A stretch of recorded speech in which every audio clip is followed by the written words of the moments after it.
Magandang araw mga mag-aaral, halina't matuto sa Filipino 5. Ang araling ito ay tungkol sa mga elemento ng multimedia, ang still image. Layunin. Natutukoy ang mga elemento ng multimedia sa graphics o still images. Tingnan ang mga larawan na ito. Ano ang napansin ninyo sa mga ipinakitang halimbawa? Ano ang mensaheng nais iparating ng larawan? Alin sa mga ito ang hindi gumagalaw? At ano kaya ang tawag sa mga larawang hindi gumagalaw? Yan ang ating aalamin sa araling ito. Ang graphics or still images ay mga larawang hindi gumagalaw ngunit ginagamit upang magbigay ng impormasyon o mensahe. Tingnan ang poster na ito. Tungkol saan ang impormasyong nakapaloob sa poster? Anong mga elemento ng still graphics ang makikita sa halimbawa? Narito ang mga elemento ng still image o larawang hindi gumagalaw. Una ay ang larawan o image, ito ang pangunahing bagay na nakikita sa anumang uri ng graphics. Ang pangalawang elemento ay ang teksto o text. Ito naman ay ang mga salitang nagbibigay linaw sa mensahe. Ang pangatlo ay ang kulay. Ang kulay ay ang siyang nagpapahayag ng damdamin at nagbibigay diin sa mensaheng nakapaloob sa graphics. Ang pang-apat na elemento ay ang hugis o shapes. Ito naman ay ginagamit upang maging organisado ang impormasyon. At ang panghuli ay ang simbolo o icon.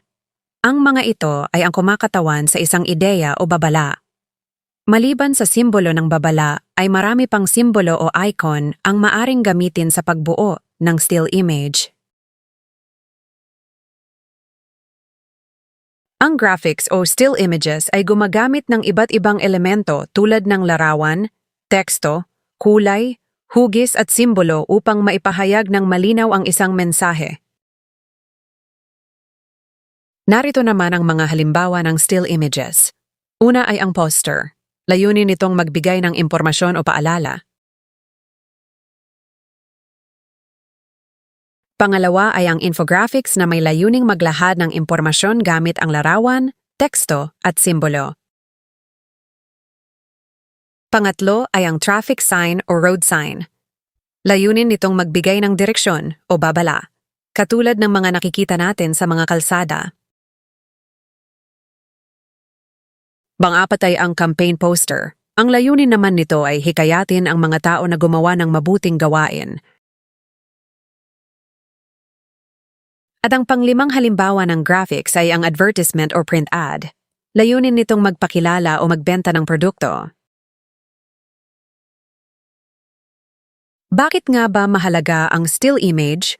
Narito ang mga mahahalagang katangian ng still image. Una, hindi gumagalaw o static image. Naglalaman ng larawan, teksto, kulay, simbolo at hugis. Ginagamit upang maghatid ng mensahe o impormasyon. Pagsasanay 1. Pag-aralan ng still image na ito. Anong mga elemento ng still image ang makikita sa infographic? Ano ang mensahe nito?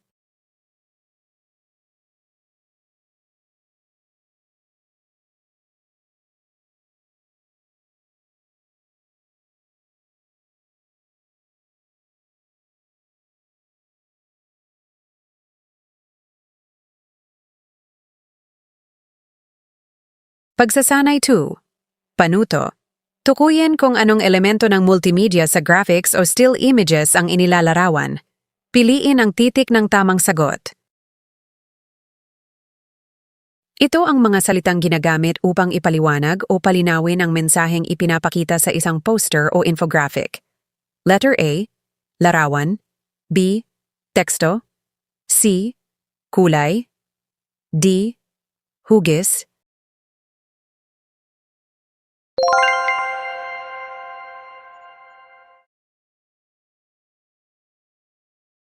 Ito ang elementong nagbibigay buhay at nakatutulong upang makatawag pansin o magpahayag ng damdamin sa isang graphics.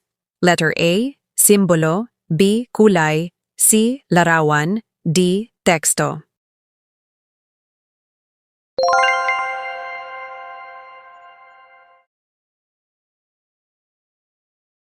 Ito ang elementong kumakatawan sa isang ideya, babala o impormasyon kahit walang nakasulat na salita. Letter A. Simbolo. B. Hugis. C. Larawan. D. Kulay.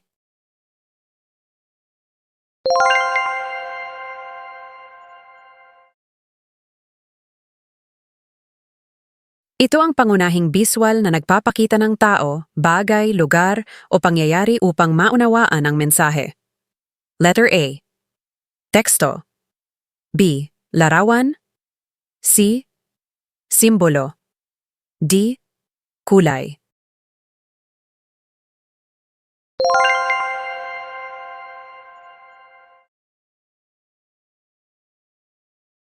Ito ang elementong ginagamit upang maging maayos ang ayos ng disenyo at makabuo ng iba't ibang anyo tulad ng bilog, parisukat, at tatsulok. Letter A. Teksto. B. Kulay. C. Hugis. D. Larawan.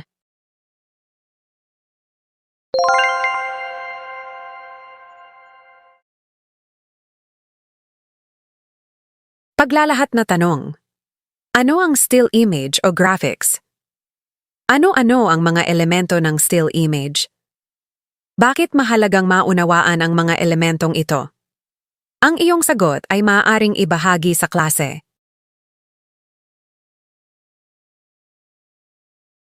Pagtataya, panuto. Tukuyin kung anong elemento ng multimedia sa graphics or still images ang makikita sa larawan. Isulat ang sagot.